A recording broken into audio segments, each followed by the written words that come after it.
think she waited all this time. Let's do this. We're going to start with, I'm going to reverse it a little, do the good of the cause for the board first. And part of good of the cause, go ahead and feel free to share your committee reports. But first, I'm going to ask our new student rep to come up and sit where Papa usually sits.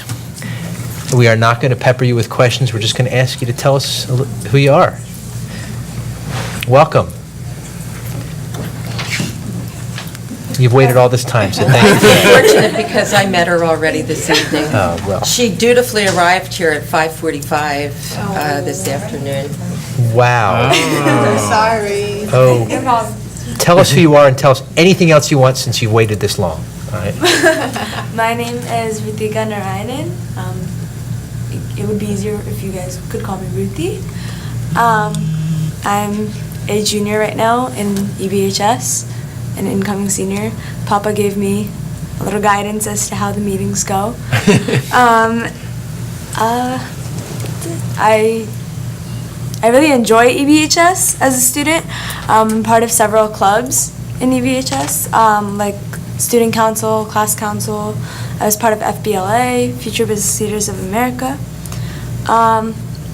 I enjoy singing and dancing, and I appreciate this opportunity. Thank you. You're welcome. We look forward to having you here, and I hope you have a nice summer off. I wouldn't expect you to be here over the summer. You're certainly welcome at any time if you're around.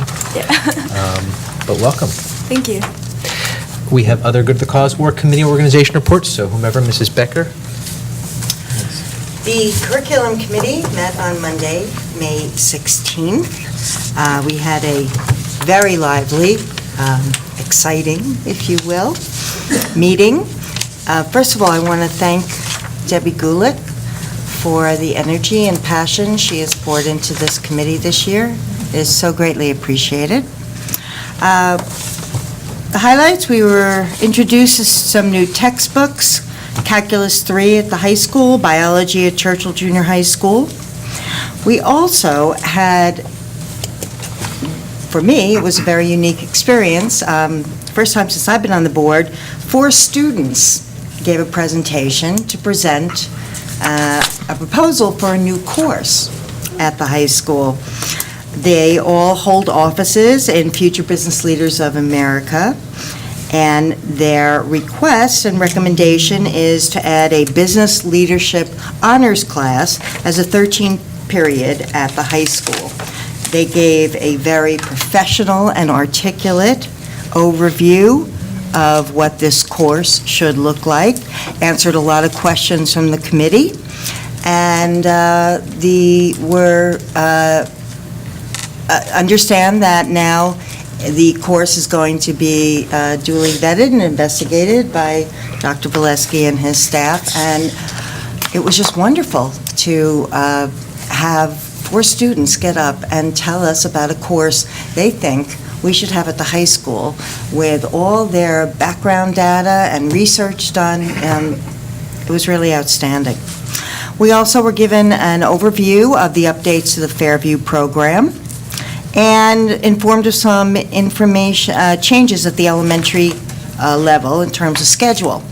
World language at grades 4 and 5 has been added to the curriculum.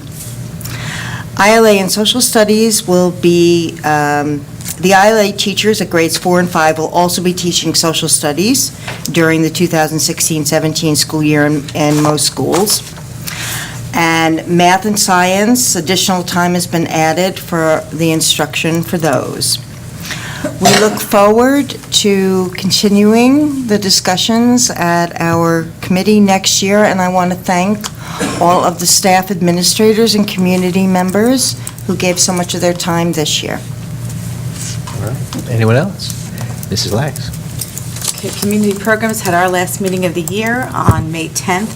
And just to give you a brief overview, a couple of things that we talked about were licensing in order to continue to accept child care subsidies for qualifying families for programs, morning, after-school programs run by public school districts. So that's something that we're on top of. We talked a lot about our adult school. As you know, we've done away with a lot of the adult school offerings, but we did retain our ESL, citizenship prep, and our GED, SAD, SHE prep. They are funded by a grant from the U.S. Department of Labor. And we actually got a couple of really interesting statistics. A few things that they've asked us to do were attendance, post-testing, and advancing to the next level. I have the actual charts for you, but just so you know, in the last 4 years, we're substantially ahead of the goals that were set for us in all of these levels. And a lot of that will be due to our wonderful teacher, Adrienne Harris. So just to give you a couple of things about Adrienne, if some of you haven't met Adrienne yet, she has had 14 of her students this year alone have obtained citizenship. Our database statistics only go back to 2008, but since then, 236 of her students have gained citizenship. She has helped over 300 students over the years. Her success rate is over 90%.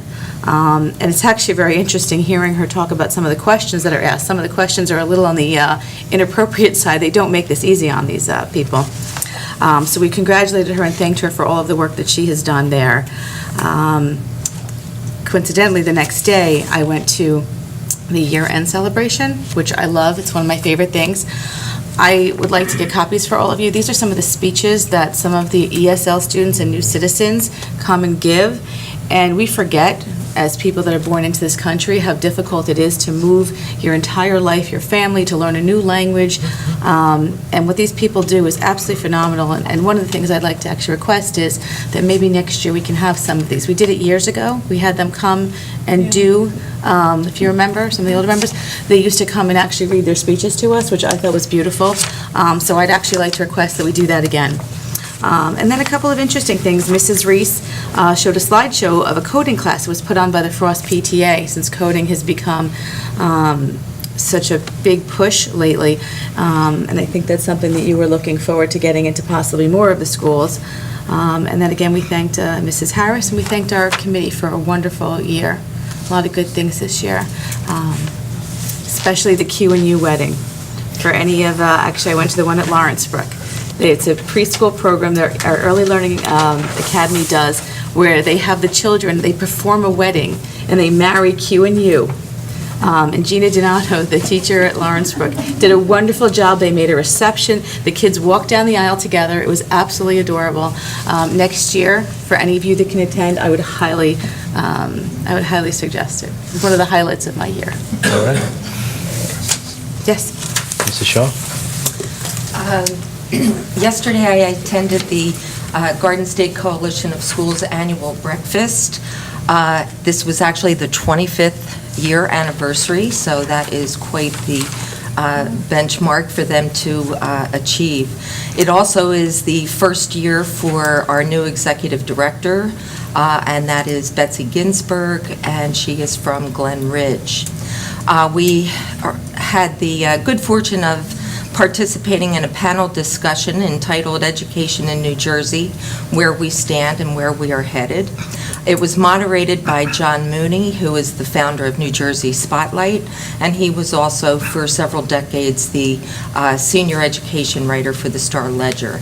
Our panelists included Assemblywoman Myla Jacey, Assemblyman David Reibel, Peter Schulman, who is the Deputy Commissioner of Education, as well as the Chief Talent Officer. And we also had the input of Charles Sampson, the Superintendent of the Freehold Regional High School District, and Jordan Schiff, the Superintendent of Hillsborough Township Public Schools. Chuck Sampson is our outgoing Garden State President, and Jordan Schiff is our incoming President. Both very articulate gentlemen, and everyone in the group participated in this lively discussion that included school funding finance, superintendent salary caps, the PARC exam. We were all surprised that that came up in the discussion. The value of a high school diploma in light of PARC versus HESPA results. Career and college readiness versus basic skill mastery. And so that's a tremendous difference between the two tests. The need for remediation in college is still considered to be a major problem and one that needs to be addressed. Teacher evaluation and the quality of instruction, always an important topic.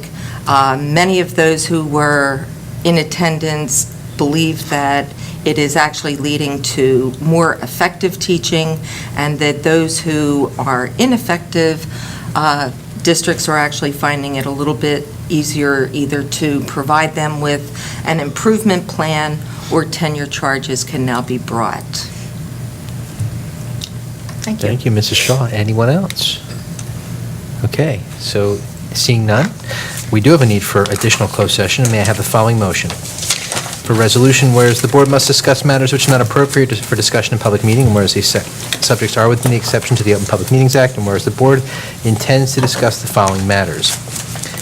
Any matter which by provision of federal or state law may be rendered confidential or excluded from the provisions of subsection A of NJSA 10412. The nature of the matter would be student numbers 22535 and 26838. Any tactics, techniques utilized in protecting the safety, property of the public, provided that their disclosure could impair such protection. Any investigations, violations, or possible violations of the law. This matter is the alleged unauthorized sale of property. Any matter involving the employment, appointment, termination of employment terms and conditions of employment, evaluation, the performance of, discipline of any prospective public officer or employee, or current public officer or employee employed by the public body, unless all the individuals ask that such be discussed in a public meeting, and this would be employee number 23609. Now therefore be it resolved that the length of closed session is estimated at 90 minutes, after which we may return to proceed and take formal action.